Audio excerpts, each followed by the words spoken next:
Welcome back to the Dreamers to Doers podcast. I'm your host, Sarah Birkbeck, and I am joined around the table for the last time in Waco for this final episode of this season, and the whole Refresh team has joined me again. And let me just say, we made it to the last episode of season 5. I didn't know if we would actually get there, and let me tell you, we were so finished recording by this point, like completely fried. But somehow this happens every season where the ones that we are most done seem to be the best episodes. Go figure, probably because we are all just off the cuff.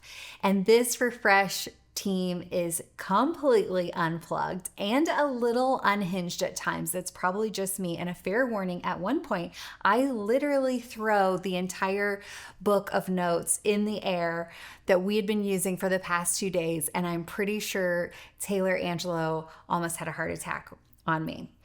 But today we are actually talking about real things despite all the craziness. And we are talking about what it looks like, the reality over these last few years, how individual callings thrive in and a part of a collective vision, because God's designed each of us with these unique gifts and assignments, but He never intended for us to walk them out all by ourselves. We're not called to compete with each other, but we're actually called to complement each other.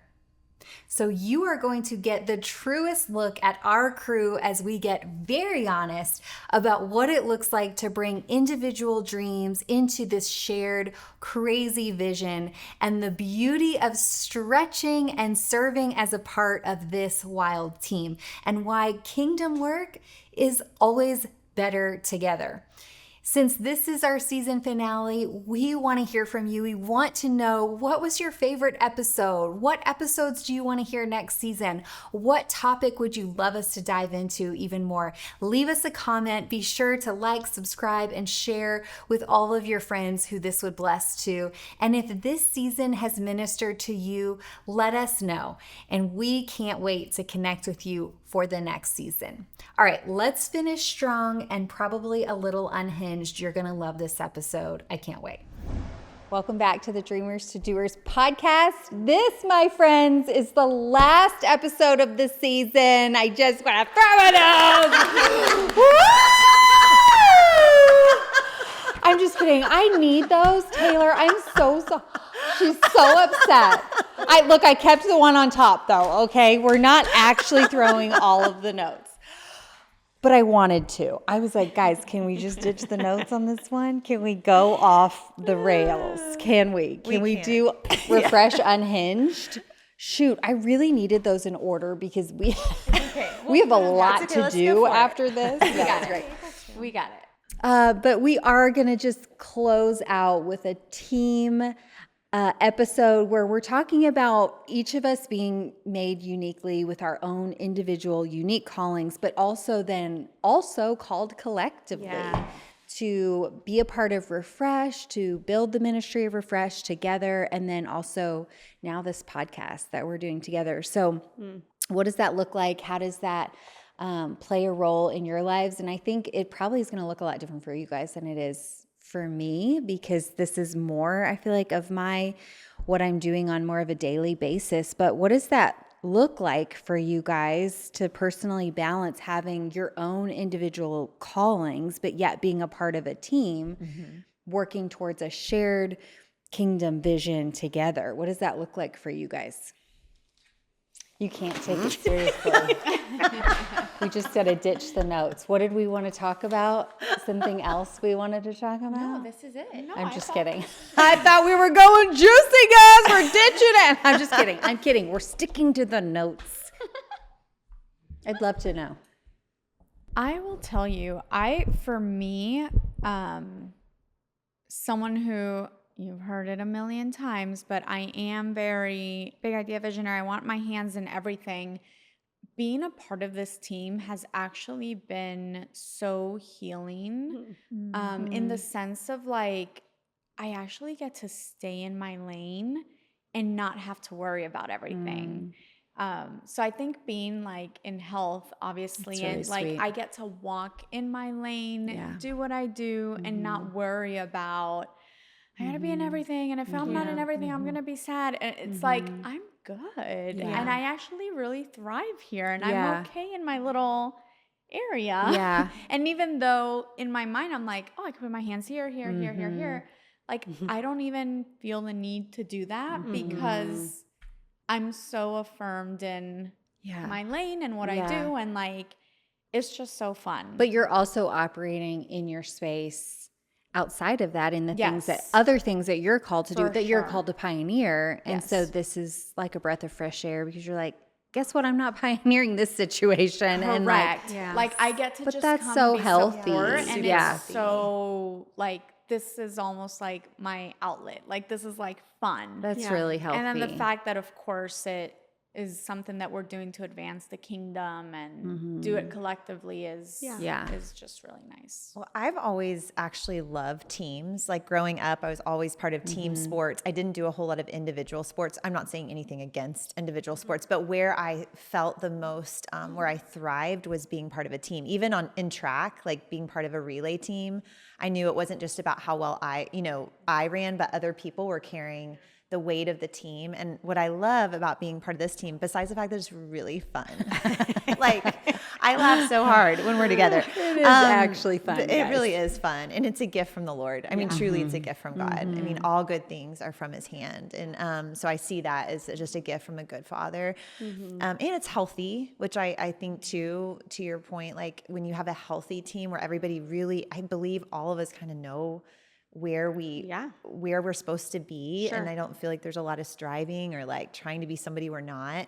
And I so appreciate the gifts on each of your life, just who God's created each of you to be. And it enhances me. Like it makes me feel better. We were talking about that color thing, that color analysis, and how they put colors on you, and it says like what enhances your eyes or what makes your skin tone pop. And it's like, I do believe as far as collectively, you have to ask the question, like, who is it that enhances and like makes me like become who I'm called to be in God? Like who stretches me? Maybe who am I supposed to be for someone else in that way? To kind of just ask the question. And there are people in my life where I'm like, I'm with this person and I feel called higher. I feel called to ascend closer to the Lord. And I just know God's on it, on that relationship, on that friendship, definitely on this team. Well, Jeffy, unlike you, even though I was involved in team sports, if I was placed on a team, let's say like a group project perhaps, that was like my nightmare. Because y'all know, especially if there were boys involved in this group project, like a co-ed situation, they're just looking at me like, you gonna do this? And I was gonna do it. Like, by golly, I'm gonna finish this project. No, I mean, They picked a great team to be on, just saying. But if you ever wanted a job,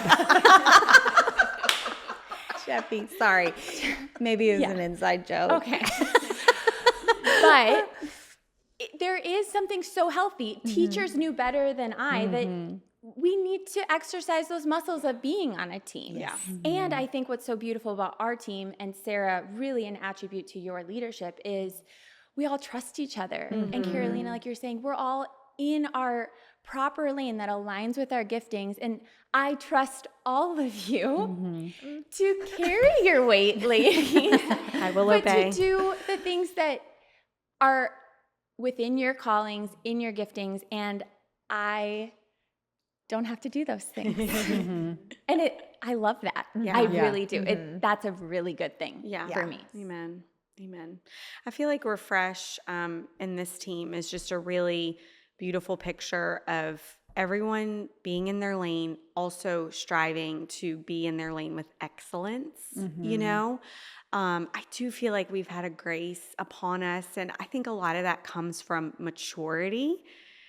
When you're immature and immature in the Lord, it can so easily become the trap of comparison. Yeah. Like, well, I can't design like Taylor, and I can't come up with 150 prophetic words, and I can't get up there and sing like Rachel and Stephanie, and then you're just in this comparison trap, and you're totally distracted from what it is you're supposed to be doing. I mean, you're really not even worried about doing your part with excellence because you're so caught up in the fact that you can't do something that wasn't even asked of you. Yeah. So I feel like there's been an extreme amount of health on this team. I think that's a grace from the Lord. That's wisdom, on your part, Sarah, on who's been invited in, and the specific roles, the things you've pulled out of people, the specific roles and mantles you've asked them to carry. I'll give you a quick example. Jeffy, we all know, is very prophetic. And when we did start incorporating a lot of the prophetic in a refresh, it was like, all right, well, the whole team's going to pray. And as you get a word, just upload it in the document and all this kind of stuff. And Google it's all these Drive. Yeah, Google Drive. And it's all these groups. All of those people who are chats. dying to know how that goes down, by the way, this is how. That's how it goes. Put it in the Google Drive. And so it's all group chats. And then Jeffy's like, okay, deadline. And, kind of very nicely saying everything. And I had a side text my sister who, I barely kind of knew at the time. And I'm like, girl, I'm be so real with you right now. Like, I ain't get time to get words for people. Like, I got to give all of my time to laboring over this message and doing that part really well. And I've got 5 little babies at home and I want to do that. And it kind of killed me because it's like my heart wanted to, but I knew in reality I couldn't. And she was so gracious back. She's like, I've got other women not even on the team in another season, prayer warriors, mamas, women that will intercede. And we've got this, Taylor. Like, don't worry. And I'm like, okay.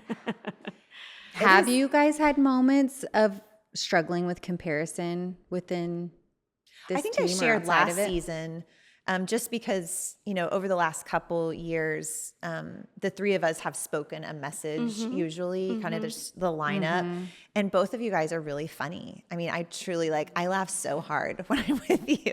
Like, it's just a grace on your life, And I also think there's a grace on the way both of y'all deliver messages to be funny and break down walls so people lean in and then hit the target. It's a beautiful way God's designed you. And I remember thinking, I'm just not like that. I'm just not wired that way.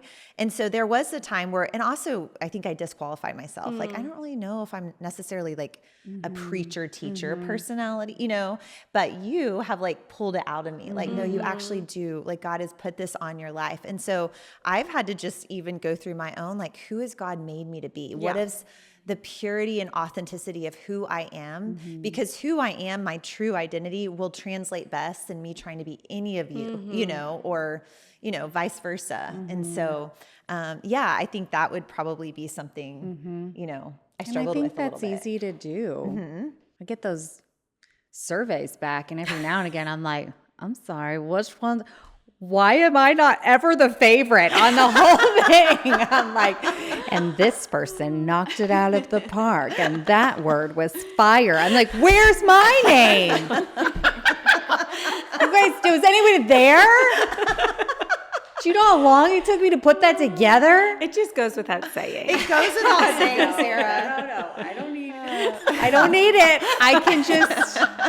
I don't need that affirmation. No, I don't. If I'm honest, though, about your question of comparison, even being around this table in these last 2 days, I feel like I'm the least qualified to be on a microphone. This feels really awkward at times, and I feel very uneloquent. That's not even a word, but that proves the point. This is not my favorite thing, and I have had to battle. I don't know, Lord, you've asked me, Sarah's asked me, and here I sit, and I know that you've, God, done a work in my heart, and let that just come out. I don't know, Lord, you just have to do it. And it just does seem so natural for y'all. So that it's been an active thing that I've had to wrestle through even these last 2 days. So I'll share, transparently, the first couple of times you asked me to be involved, I got to do main messages. And I think the last one I did was probably when we did the recording in Dallas, which was the one I Yes. didn't want to do Yes, because ma'am. I You were was really vulnerable, 70 right? plus. Yeah, I was really vulnerable. I was like 70 pounds overweight or whatever it was. And I think that was the last one I did. And the following one, I think, is when we shortened down. And so we were only doing 3 messages and whatever. And I got taken off from doing a main message. And for a split, when I tell you split second, it's real. there was a moment of like, it's because I'm fat. Not where I thought that was Here's going. the crazy thing. It was also crazy to think that, and this is what stopped me because I was like, so good. she didn't let me quit when I was fat. You know, and not, listen, if I should stop saying that because we live in a politically correct. You just got canceled. You can say that. This is what will cancel me moving forward. This is a part of your For story, my though, Carolina Flores standards, I was over. I did not look like I looked for the past. It's Before probably times hard I for people to imagine because you are very small. You have a small frame, but you were. For myself, it was unhealthy was for where you were. Absolutely, absolutely. But all that to that say, is because so I looked real. different than what I had looked before, all the times before. Taylor's laughing. This is her pain is not funny. No, I thought, well, I'm glad you didn't think it was because you were Dominican. You got canceled. Once the lies start, they'll just go, you know? That did get brought up. There was an episode about that on the last season. But I You want to know the juice? Say, Watch last season. From the outside, anybody can look at that and go, well, I don't get picked for main messages anymore, and I guess I must suck.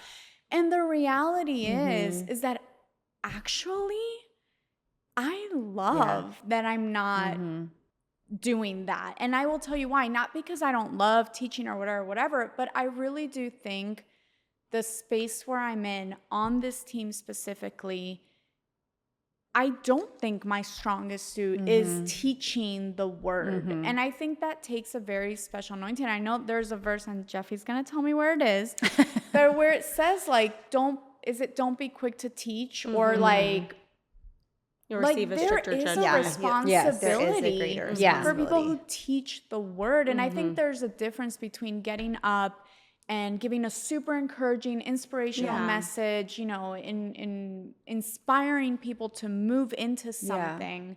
And there's a difference between that and the difference between teaching the word. And the reality is that teaching the word is probably not where my true gifting lies. And I'll notice, I mean, go back and if you hear what I share even on the podcast, it's a lot of experience-based, motivational-based, biblically sound, but motivational, inspirational. And that's really where my lane really lies. I can teach practicality, I can teach other different things, but as far as the point and the message of awaken and teaching the word, I wouldn't say that is necessarily where my strength is. And honestly, you may just do it from a very practical standpoint. You're probably not. I'm probably overanalyzing why I'm not in that position. Well, that would have never crossed my mind. But I'm so glad you said it because that's honest. Yeah, for sure. And that's like people go through those I mean, that you're not the only one who has to battle those kind of thoughts or why did that happen? Or, but then I get to stay also in this strategic role, which is aligned, now we know, with my gifts. Absolutely. Of like, I get to behind the scenes, things strategic, even the podcast. Like, I'm not in the nitty gritty of what the content is, but I am telling you, we should go weekly. This is what the data's saying. Here's how I would promote it. Like, that is where my strengths are. And so where would we be without you? Like, you know, not here. Not here. We wouldn't be here. We wouldn't be in Waco, girl. Yeah. Yeah, it's encouraging to hear too, because obviously for me, making those decisions is very difficult. And especially because I struggled so deeply with people pleasing. Yes. And I think we use that as, I used to call it like, I'm a recovering people pleaser. And then I started realizing, no, I'm putting like a demonic label on myself. I've said that like 5 times on this season. Just rebuking you, girl. Getting on That people pleaser was just getting on. I'm just going to rebuke it, and it's gone. I mean, no, but I just started realizing I'm actually like just going back and relabeling myself as I have more fear of man than I do of God. And so I kind of stopped saying that. But being in that space was so difficult. And catch me 5 years ago when we had 20 people on the team. And I was telling everyone and that's the problem too, is I'll sit across from someone and I see there's a gift in their life. I see they have a message in their heart. And I immediately think, because going back to me being a pioneer and thinking everyone's a pioneer and everyone wants to pioneer, same thing with sharing the word of God and preaching and speaking. Yes. It's like, there's a message in her heart, and I'm going to make a spot on the platform and she's going to share it. Back when we had 20 people and they're like, I don't know if this is what I'm supposed, I'm like, I think you're supposed to do it. Like, like this is where, but there is a level too of responsibility now. And then I'm too clouded with just like making people happy and thinking, I am called to help them identify their calling, which is my calling. Or you have to give them a platform. But I don't have to give them the platform to do it. And to your point, the platform, there is a weight and there is something that, a responsibility. And guess what? I am beyond trying to people please, which I was so distracted with that. I'm not worried about the weight that I'm putting on people and this responsibility, and then you're being vulnerable, and I need to steward that of who I'm saying, I really think you're called, and this is the spot that you're going to be in, and then knowing that they're carrying an appropriate responsibility. And that's like part of my role to steward. And I think I've spent a long time trying to please man versus pleasing God in that department. What's interesting is after that year you're sharing about, and when we recorded, because we weren't meeting in person yet, when we went back to in person, that's when we shifted to Carolina leading the panel. Yes. And I'll never forget, I mean, that first year, Sarah was sitting next to me and Sarah's like, she's crushing it. Yeah. And it's true. Like, I understand it might maybe not seem as big as preparing a 40-minute message, but you have an effortless grace about you. Whether you lead that panel or you never lead another panel, it doesn't matter. It's just there is a grace upon you to share things like that. And the funny thing is, and I totally understand what you're saying about what you battle, but like, I've gone home and someone from Baton Rouge that's only come for 2 years, they're like, Carolina's my favorite. Yeah. Like, I know. People are obsessed with you. No, it's true. It is true. She's my favorite too, guys. Yes, I know. I'm just kidding. But, it's interesting how that is the beauty of the collectiveness with the uniqueness. You know what I mean? And if we all spoke exactly like Sarah or exactly like you, I mean, any of it, it's like we would miss out on the beauty of the uniqueness and letting people kind of bond or align or be affirmed by what that person can bring to the table. Absolutely. Whether it's speaking for 15 minutes, singing one song, making a magazine, or preaching a 40-minute message, I think it goes back to even an episode prior, we talked about favor versus favoritism, and how God doesn't have favorites, the whole thing, but favor rests on all of us as his kids. And so just knowing even that, like, there's a favor. And when we're trying to do something that there's not a grace to do, you can tell there's just not a favor on that. And there's an angst, and there's just not it isn't so much a collective thing. It almost feels like something's out of gear, when it's not right. So I think in just watching how the Lord has moved in your heart and like align things in your own heart, it's been cool to see how I can't know. I don't remember if the word, is it pungent? Is that what we talked about? Like when the potent. Oh, what does pungent I was like, mean? Oh my gosh. wow, I am so dumb because I did not know what stinky pungent smell. Oh, pungent. Oh my gosh.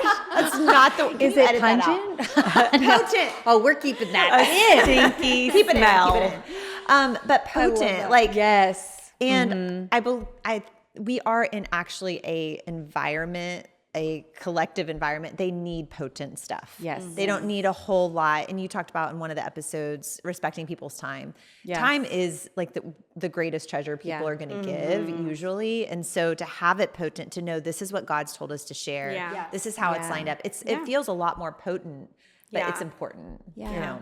And it's not that it's going to, it has been like this the last few years, but we're also open to wherever the Lord's leading and guiding. But we've also let go of the idea that we've got to bring in people to offset our deficiency. I mean, I say that was me doing that for my own, feeling my own inadequacies and deficiencies and feeling like I've got to fill the gap with more people and people that know more than me. And just knowing like, no, for this season, this is the team that the Lord's brought together to bring the word, to be on the podcast, and to execute the events and whatever role or space that's in. And the Lord continues to, we're not perfect either. We're continuing to walk through things where we're having to walk with people and change our team dynamics and change the way we do things. And it's not perfect by any means, but we're also willing to continue to move forward and change and not get stuck in this is so fun and awesome and we're never adjusting. And just being willing to steward this outside of, even for me, friendships, because you guys are my friends before we're like a team. So, but I am willing to steward this in the way that I need to keep us in a healthy place, to make sure you guys are carrying appropriate responsibilities before the Lord. And so, yeah, it's not perfect by any means. I will say, I feel like there's a happiness to us gathering. It's like we all are excited to come together. And I think that is indicative of like a happy, healthy team. When you're a part of something and it's a have to, not a get to, that you have to show up at, it says a lot. And you're like, watching the clock and, just clenching your jaw, and because you feel like you have to be a part of a team in whatever context that may be. I mean, that could just be a meeting at work. I don't know. But it's a begrudging thing. And I think, like you said earlier, Jeffy, like there's a joy and there's a happiness. And so, I would say whatever team you find yourself on, like even if you're not the leader, try to cultivate joy within that team and the culture of like, hey, we're going to do this unto the Lord and be joyful and welcome him in, even if the tasks we're doing are mundane and not fun. Or in the marketplace. Yes, absolutely. So what would you say to the woman who's maybe afraid that joining a team might diminish her personal calling? Maybe she feels like she's got this individual calling rather than that she is afraid that might be diminished versus strengthened. Pride comes before the fall. Wow. That's what I would say. I've been getting on her. I was going to say, humble yourself before the Little girl, you better humble yourself right now. Yeah. Yes. Ooh, that'll burn. Sorry. Was that too much? No, it's true. No, it's truth. I mean, you see it all throughout the Gospels too, with even how the disciples converse, and Peter thinks he's the best of the best, and Jesus is like, it's going to take some time before he realizes. And I think the more we mature in the Lord, back to where you started, Taylor, the more we mature in the Lord, the more humble we should become. Yes, the more we should recognize where we are so desperately in need of God to fill in the places that we lack. And we are so desperately in need of one another. This is where it all comes to a head really in our walk with the Lord, is I need him more than anything else. And I need all of you. And I need what you carry to be in health, And so I think humility and laying down any sort of pride is a scary thing. Yeah.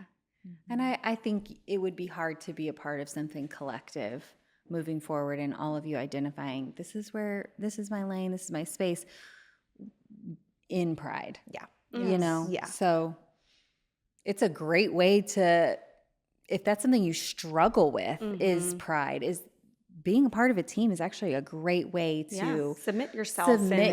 Like you guys are saying, like submitting yourself to, this is my lane, I'm going to be in it. And yeah, that a lot of things will get worked out even through that. Yeah.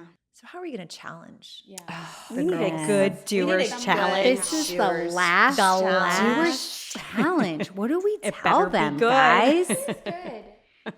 Should we go with that? Yeah, I think that's Last doers challenge, lady. Now's your chance to give them something really juicy if you want to. But if you don't, we'll just go here with this week. We want you to take one step to invest in the collective calling God has placed in you, whether it's encouraging a teammate, linking arms in a small way, or simply praying for a shared vision that you're a part of. And you don't have to be a part of it in the way that we're a part of it around this table, like physically a part of a ministry. I'm a part of a lot of teams, the messenger team, just even because we participate financially and we feel a part of that team, and you can even just praying for them is playing your role.